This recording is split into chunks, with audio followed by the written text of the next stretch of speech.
असम चुनाव के बीच बीजेपी ने कांग्रेस पर बड़ा हमला बोला है। पार्टी का आरोप है कि हार की आशंका में कांग्रेस बौखला गई है और अब बेबुनियाद आरोपों का सहारा ले रही है।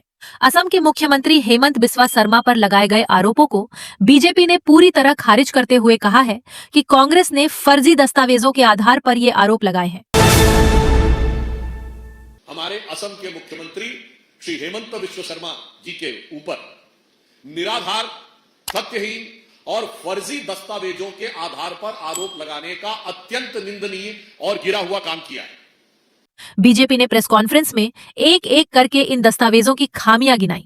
स्पेलिंग मिस्टेक, यूआईडी में गड़बड़ी, पासपोर्ट डिटेल्स में मिसमैच जैसे कई सवाल उठाए गए।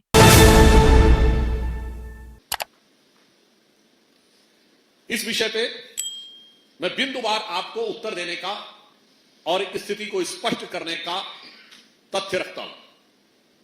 सर्वप्रथम जो दस्तावेज उन्होंने जारी किए हैं उसमें जो सरनेम है वो गलत लिखे, उसमें SHAR में शर्मा लिखा है, जबकि श्री हेमंत बिस्वा शर्मा का स्पेलिंग SARMA है।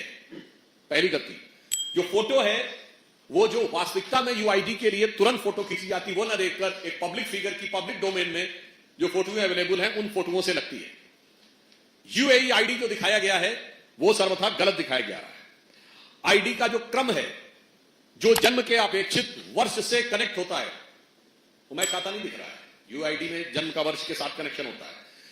नेशनैलिटी इजिप्शियन दिखाई गई है।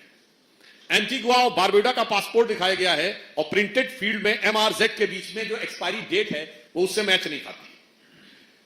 प्रिंटेड फील्ड और MRZ के बीच के पासपोर्ट नंबर के बीच में मैचिंग नहीं है। स्पेलिंग मिस्टेक ऐसी है कि इजिप्शियन की स्पेलिंग EGYPTAINN लिखी हुई है और जो अरबी संदर्भ में भी गलत है।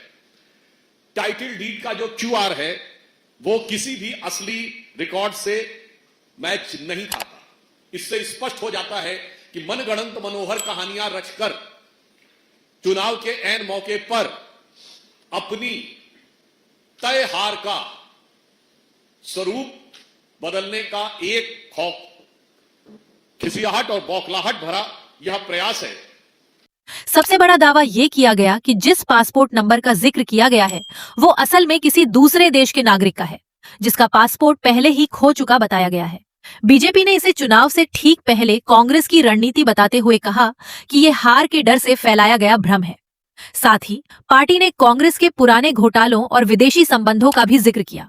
कांग्रेस अध्यक्ष मल्लिकार्जुन खड़गे के बयान को लेकर भी बीजेपी ने पलटवार किया और उत्तर दक्षिण की राजनीति पर कांग्रेस को घेरा।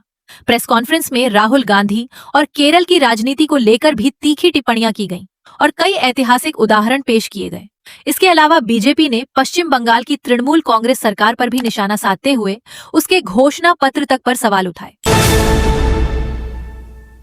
देखिए, जिस प्रकार का आचरण तृणमूल कांग्रेस और बंगाल की मुख्यमंत्री ममता बनर्जी जी द्वारा दिख रहा है तो हमसे कितना कहना चाहते हैं कि घुसपैठिया परस्त तृणमूल कांग्रेस की सरकार अब अपने को पूरी तरह संकटग्रस्त महसूस कर रही है, क्योंकि जनता अब वो आश्वस्त हो गई है कि यह तृणमूल के निर्मम शासन से मुक्ति पाने के लिए बंगाल की जनता ने अपना संकल्प मन बना लिया है।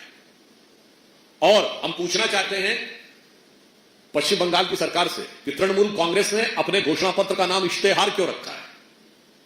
बांग्ला भाषा के प्रति बहुत अप्रतिम आत्मीयता और अगाध प्रेम बताने वाले लोग बताएं क्या इश्तेहार बांग्ला का शब्द है, फारसी का शब्द है, उर्दू में प्रयोग होता है। और यह इश्तेहार याद दिलाता है कि 1905 में जब ढाका के नवाब कलीमुल्ला ने मुस्लिम समाज को भड़काने के लिए, हिंदुओं के विरुद्ध विद्वेष करने के लिए जो यूज किया था उसका नाम भी इश्तेहार ही रखा था। तो इससे साफ हो चुका है कि घुसपैठिया परस्त तृणमूल कांग्रेस की सरकार मानसिक रूप से विक्षिप्त होकर हमारे गृह मंत्री आदरणीय अमित शाह जी, प्रधानमंत्री जी और अन्य नेतृत्व के बारे में जिस प्रकार के आरोप लगा रहे हैं वो न सिर्फ निराधार हैं, विक्षिप्ततापूर्ण है, बल्कि अब बांग्ला का आधार भी उनका समाप्त होता जा रहा है।